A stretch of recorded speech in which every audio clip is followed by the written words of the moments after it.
Redmi Note 13 Pro Plus এই ফোনটি হচ্ছে Redmi 13 সিরিজের ফ্ল্যাগশিপ ক্যাটাগরিজের একটি ফোন এবং হয়তো বাজেট অনুযায়ী দুর্দান্ত সব স্পেসিফিকেশনস নিয়ে হয়ে উঠতে পারে বাংলাদেশের জাতীয় ফোনগুলোর মধ্যে অন্যতম একটি। তো hello everyone, welcome back to লিভারটেক।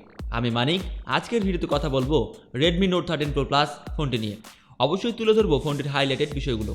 তাহলে চলুন দেরি না করে শুরু করা যাক। প্রথমবারের মতো Redmi Note 13 সিরিজের মধ্যে আমরা পেয়ে যাচ্ছি কার্ভ ডিসপ্লে এবং অবশ্যই দুর্দান্ত কোয়ালিটি সম্পন্ন একটি ডিসপ্লে। ফোনটির ব্যাক সাইডটি দেখতে কিছুটা ভেগান লাদার টাইপের, যা বেশ প্রিমিয়াম ফিল দেবে। সাথে ব্যাক সাইডে রয়েছে triple camera setup, Redmi branding এবং একটি এলইডি ফ্ল্যাশ। ফোনটির ব্যাক সাইডে ব্যবহার করা হয়েছে একই সাথে দুটি অথবা তিনটি কালার। সামনের দিকে রয়েছে glass display with gorilla glass Victus এর প্রোটেকশন, সাথে একটি 5 ভোল্ট সেলফি ক্যামেরা। ফোনটি বেশ লাইট ওয়েট, যা মাত্র 204.5 গ্রাম এবং থিকনেস 8.9 মিলিমিটার, অর্থাৎ ফোনটি বেশ হালকা ফিল হবে। ফোনটির রাইট সাইডে রয়েছে volume up and down button, সাথে রয়েছে পাওয়ার বাটন এবং ফোনটির উপরের দিকে রয়েছে একটি স্পিকার, নয়েজ ক্যান্সেলিং মাইক্রোফোন এবং সাথে রয়েছে আয়ার ব্লাস্টার। এছাড়া ফোনটির নিচের দিকে রয়েছে একটি speaker, type C charging port এবং একটি সিম কার্ড ট্রে, যেখানে থাকবে হাইব্রিড সিম কার্ড স্লট। সেই সাথে ফোনটিতে রয়েছে ইন ডিসপ্লে ফিঙ্গারপ্রিন্ট সেন্সর, যা যথেষ্ট দ্রুত এবং ভালোই কাজ করছিল, কোনো প্রকার অ্যানিমেশন ডিলে অথবা ল্যাগ ছাড়াই।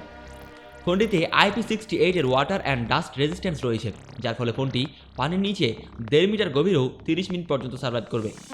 এই ফোনটিতে রয়েছে 6.67 ইঞ্চিসের OLED কোয়াড HD+ ডিসপ্লে, সাথে 120 হার্জের রিফ্রেশ রেট এবং সাথে রয়েছে ডলবি ভিশন এবং HDR10+ এর সাপোর্ট। ডিসপ্লে চিন বেজেলগুলো বেশ ন্যারো, টাচ রেসপন্স এবং ব্রাইটনেসও যথেষ্ট ভালো। 1800 নিটসের পিক ব্রাইটনেস হওয়ায় ডিরেক্ট সানলাইটেও কোনো প্রকার সমস্যা দেখা যায়নি। ফোনটির ট্রিপল ক্যামেরা সেটআপের মেইন ক্যামেরাটি হলো 200 মেগাপিক্সেলের, যাতে ব্যবহার করা হয়েছে স্যামসাংয়ের HP3 সেন্সর, সাথে 8 মেগাপিক্সেলের আলট্রা ওয়াইড এবং 2 মেগাপিক্সেলের ম্যাক্রো লেন্স। এবং এই মেইন ক্যামেরায় কিন্তু OIS আছে এবং এই ক্যামেরা সেটআপ দিয়ে সর্বোচ্চ 4K পর্যন্ত ভিডিও রেকর্ড করতে পারবেন। 200 মেগাপিক্সেলের ক্যামেরায় ছবির কোয়ালিটি যথেষ্ট ভালো, মোটামুটি ভালো মানের ছবি পেয়ে যাবেন। শার্পনেস অথবা ডিটেলসও বেশ ভালোই। সে সাথে বাকি লেন্সগুলোও মেগাপিক্সেল অনুযায়ী স্বাভাবিক। ফ্রন্ট ক্যামেরায় রয়েছে 16 মেগাপিক্সেলের একটি সেলফি ক্যামেরা, যা দিয়ে 60 FPS 1080 পর্যন্ত ভিডিও রেকর্ড করতে পারবেন, সাথে মোটামুটি ভালোই সেলফি তুলতে পারবেন। বাজেট অনুযায়ী ক্যামেরা আপনাকে সন্তুষ্ট করবে আশা করি। এবার কথা বলবো ফোনটির পারফরমেন্স নিয়ে। ফোনটিতে প্রসেসর হিসেবে MediaTek Dimensity 7200 ইউজ করা হয়েছে, সাথে 4 ন্যানোমিটারের আর্কিটেক্ট বিল্ড।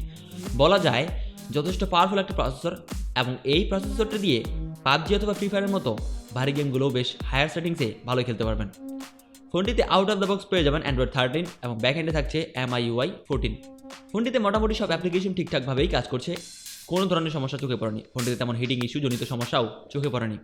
ফোনটিতে ব্যাটারি ব্যাকআপের জন্য থাকছে 5000 মিলিঅ্যাম্পিয়ারের একটি বড় ব্যাটারি, সাথে থাকছে 120 ওয়াটের একটি ফাস্ট চার্জার এবং কোম্পানির ক্লেম অনুযায়ী ফোনটি 0 থেকে 100% পর্যন্ত চার্জ হতে সময় লাগে মাত্র 19 মিনিট।